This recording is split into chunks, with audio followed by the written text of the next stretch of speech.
केन्दुझर जिला झुंपुरा ब्लॉक असनपाट स्थित बीजेएस उच्च विद्यालय खेल पड़ियाठारे माँ बासुली क्रिकेट प्रतियोगिता उद्घाटित होई चलित वर्ष कमिटी तरफरु नवम वार्षिकी माँ बासुली क्रिकेट प्रतियोगिता उद्घाटित होई जाइछि। उद्घाटनी उत्सवरे मुख्य अतिथि भावे समिति सभ्या जयंती महाकुड़ योगदान करिथिबा बेले सम्मानित अतिथि भावे पूर्वतन सरपंच प्रदीप कुमार नायक योगदान करिथिले। योगदान करिथिबा अतिथि माने फिता काटी क्रिकेट खेलकु उद्घाटन करिबा सहित विजय लक्ष्य नहीं खेल खेलिबा पई परामर्श देइथिले। एही क्रिकेट प्रतियोगितार उद्घाटनी मैच कालिका प्रसाद एवं जजपसी मध्यरे अनुष्ठित होइथिला। मैच को परिचालना करिथिले अंपायर बुनु बारिक अमित कुमार। 5 दिन धरी चालिबाकु थिबा क्रिकेट प्रतियोगितारे जिल्लार विभिन्न स्थानरू 16टी क्रिकेट दल भाग नहीं खेल प्रदर्शन करिवे। क्रिकेट प्रतियोगितार फाइनाल खेल 30 तारिख दिन अनुष्ठित हेबो बोली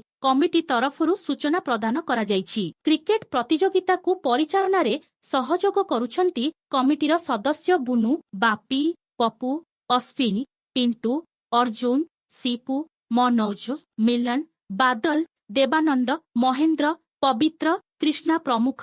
खेल को उपभोग करिबा पई पड़िया चारि पाखरे दर्शक भरपूर होइथिबा देखिबाकू मिलिथिला। आपनकर परिचय?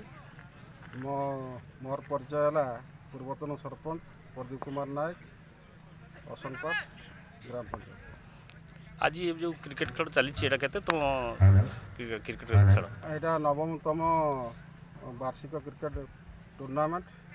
यह आमर असनपाट बासुड़ी क्रिकेट क्लब तरफ करा जाउची। प्रत्येक वर्ष करा जाए।